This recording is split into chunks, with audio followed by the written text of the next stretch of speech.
বুদ্ধিজীবী দিবস এবং বেগম রোকেয়াকে স্মরণ করে আমাদের এই আয়োজনে যারা এসেছেন সবাইকে ধন্যবাদ এবং তাদের প্রতি আমাদের বিনম্র শ্রদ্ধা।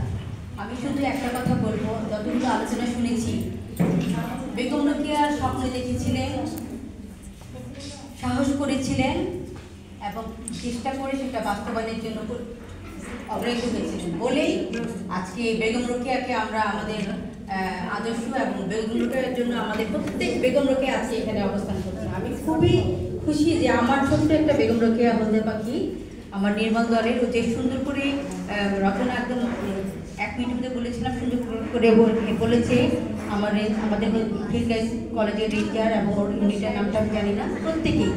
তা আমিও সবার সাথে কথা পুনরাবৃত্তি করবো, একটা কথা বলবো, dream dare do, dream dare do.